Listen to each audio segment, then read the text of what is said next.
Mbak Novi, tapi terdevelopnya si inner child ini sendiri tuh sebenarnya terjadi sejak umur berapa sih? Terdevelopnya inner child. Jadi kita bilangnya ini kan karena ada di unconscious level. Itu semua yang terjadi di usia 0 sampai 7 tahun. 0 itu berarti masih dalam rahim. Bahkan masih di dalam rahim itu ya. Iya, yang masih 0 gitu. Iya. Itu bahkan sudah terjadi ya. Kalau misalnya memang ada fiksasi di situ, itu sudah mulai terbentuk tuh dalam psychosexual developmentnya Freud itu dijelasin tuh ada stage-nya, ada 0 sampai 2 gitu ya, 2 sampai 3 terus dan seterusnya 3 sampai 4 sampai ke 7 tahun. Karena 7 tahun itu sebenarnya dimana ego kita sudah mulai terdevelop secara healthy sebenarnya. Setelah 7 tahun ke Setelah atas. 7 tahun, makanya kalau rekomendasi dari kita nih, para profesional nih yang memang bergerak di bidang psikologi ya, setelah kita tahu ini, kita amat sangat menyarankan sih kalau bisa anak-anak itu sekolah. Bener banget kalau pendidikan itu dicanangkan, sekolah dasar itu mulai dari 7 tahun. Kenapa? Karena pada saat itulah egonya anak-anak itu sudah mulai terbentuk secara sehat. 0 sampai 7 tahun, biarkanlah mereka bermain-main. Kalau mengeksplor kayak TK atau playgroup gitu, itu hitungannya sekolah juga atau sekolah? Iya, tapi kan di situ sudah mulai ada rules kan kadang-kadang. Iya, berarti kalau 0 sampai 7 tahun malah jangan dimasukin sekolah yang emang dimana kita tuh rulesnya terlalu dibentrokin sama rules-rulesnya gitu ya. Yang kayak harus masuk jam 7 misalnya gitu, harus masuk jam 8, harus ngerjain PR dan segala macam. Namanya aja playgroup, kelompok bermain. Kasih sarana bermain dong, sebebas-bebasnya, sebanyak-banyaknya. Nggak apa-apa ngajarin bersosialisasi sama temannya, it's okay gitu. Tapi ya namanya playgroup ya benar-benar fokusnya ke situ. Kalau les-lesan gitu gimana tuh? Kan suka ada tuh yang misalnya dari 4 tahun mungkin udah les renang, les musik, atau mungkin les berhitung apa, kan kadang-kadang banyak ya maksudnya gitu. Banyak. Itu apakah I'm one of it kok dulu. Nah, pas banget nih. Aku nggak tahu ya, karena kan kalau misalnya sekolah iya pasti ada rulesnya. Cuman kalau les kadang-kadang rulesnya nggak seketat kayak di sekolah juga kan. Apalagi kalau misalnya dia cuma les renang atau mungkin les nari atau les nyanyi gitu mungkin. Aku nggak tahu sih ya.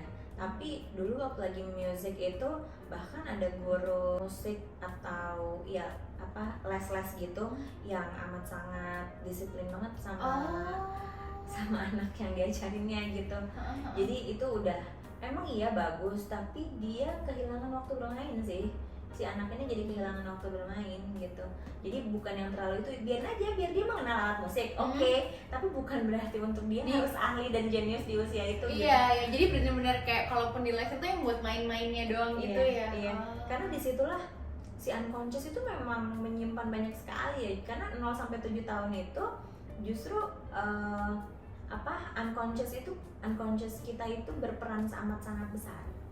Iya. Gitu si unconscious ini, makanya apapun yang terjadi di situ kalau memang itu tidak mengenakan, apalagi ya diri kita ini yang ngalamin suffering ataupun fiksasi, mau nggak mau dia akan kayak nge-repress, mengubur. Kalau bisa jangan dibawa, jangan diingat gitu. Yang terjadi adalah justru bentukan dari atau hasil atau produk dari semua limitation, semua restriction, semua yang menghalangi kita untuk menjadi diri kita sendiri, diri sejatinya kita. Karena setiap anak sejatinya sudah bawa fungsi masing-masing, sudah bawa talent masing-masing, sudah bawa skill masing-masing gitu, supaya nanti mereka ketemu sama kepingan-kepingan puzzle yang lain di dunia ini untuk bisa saling melengkapi fungsinya masing-masing itu.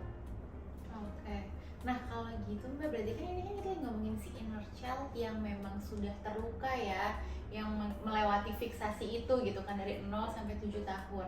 Nah untuk healingnya sendiri gimana sih gitu?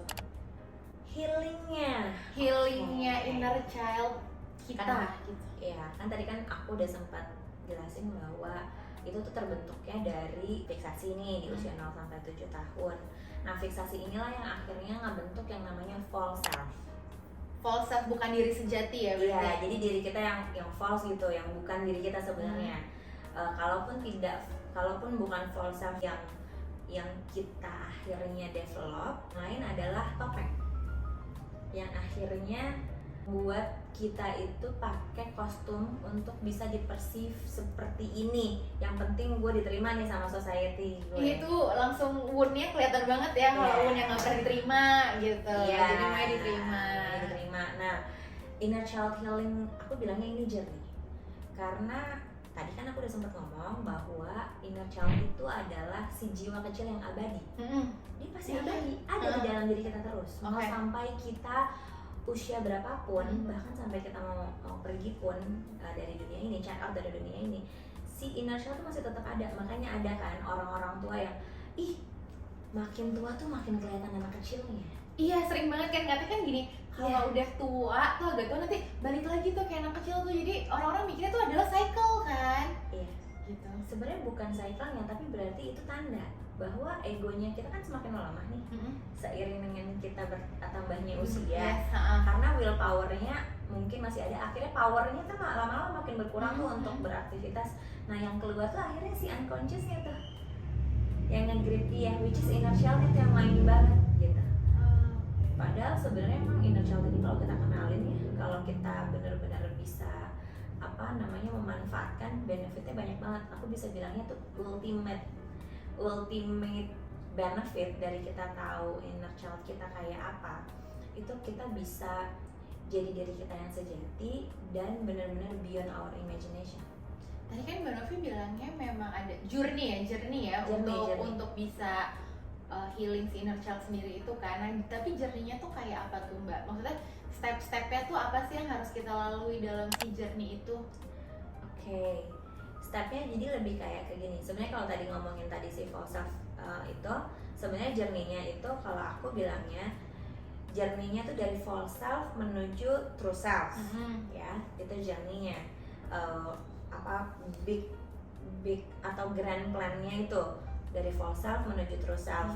Cuman kan kita perlu tahu nih false self-nya itu apa aja, terbentuknya dari kapan aja, sama siapa, dan bagaimana tuh terjadinya. Yes. So journey-nya emang mungkin agak gak nyaman ya, pastinya gak nyaman karena kita tuh akan menggali-gali aspek inner child kita, aspek si jiwa kecil yang kita kubur dalam-dalam, yang kita repress dalam-dalam. Jadi kita akan melakukan penggalian di mana itu akarnya, core-nya, kapan pertama kali tuh kita ngalamin fiksasi, kapan aja tuh kita ngalamin fiksasi itu, orangnya siapa, bagaimana terjadinya. Dan ini disclaimer ya, perjalanan healing inner child itu bukan untuk menyalahkan orang tua kita loh. Seperti yang tadi mungkin Jenny sempat ngomong nih di awal, ini karena inner child gue kayak gini loh. Dan seolah sekarang yang aku dengar banyak banget orang yang akhirnya menyalahkan orang tuanya, caregivernya, dan orang sekitarnya dia di mana dia bertumbuh karena dia tahu inner child-nya. Jadi seolah kayak nyalahin. Jadi perjalanan ini bukan untuk menyalahkan parental figure kita, bukan untuk menyalahkan orang tua kita, bukan. Tapi sebenarnya ini adalah calling dari si inner child di dalam diri kita, dari eternal child di dalam diri kita untuk bisa reparenting ourselves dengan cara yang dimana si inner child kita benar-benar bisa menjadi diri sejatinya yang utuh. Tanpa kehilangan satu kepingan puzzle gitu. Apakah kita bisa melakukan si journey-nya ini sendiri atau memang kita butuh fasilitator sih sebenarnya? Karena kan gak gampang juga kali ya teman-teman nih, kebayang gak sih kita misalnya udah umur berapa, misalnya 30, 40, 50 dan kita harus visit lagi memori yang terjadi di 0 sampai 7 tahun, apalagi 0 ya kan, itu udah unconscious, udah deep banget. Nah, apakah bisa itu sebenarnya dilakukan dengan sendiri atau kita butuh fasilitator sebenarnya? Oke, it's a good question. Karena aku sendiri baru mengenal inner childku itu usia berapa? Belum lama lah ya. Aku mengenal terms inner child aja kayak mungkin sekitar 7 tahun, 8 tahun yang lalu. Dan aku difasilitasin karena akhirnya aku sadar, dan dari yang udah dipelajarin itu kita agak susah tuh bertemu dengan si inner child kita. Menggali itu tuh susah sebenarnya. Karena apa? Kita kan berhadapan dengan si ego kita, which is kita punya defense mechanism tertentu yang itu memang terbentuknya dari si false self. Jadi memang perlu difasilitasin. Aku bisa bilang perjalanan awal itu perlu banget difasilitasin untuk menggali. Kalau setelahnya kita bisa melakukan self healing, it's a good thing, ya. It's a good thing. Tapi pertama kali untuk bisa nyampe ke sana itu lebih baik kalau ada facilitator, karena kita akan mendalami aspek-aspek alam bawah sadar kita supaya kita nggak tersesat. Satu, kedua, supaya kita juga ketika menghadapi blind spot ataupun defense mechanism, kita tahu kita perlu take action apa di situ, apa yang perlu kita lakukan supaya kita nggak misalnya kita tenggelam dalam emosi yang berlarut-larut. Kan ada juga tuh yang akhirnya begitu tahu inner child kayak gitu terus dia jadi yang kayak berlarut-larut di situ, makin makin depresi bisa jadi kalau nggak ada yang nemenin, kalau nggak ada yang memfasilitasin kan gitu. Itu sih.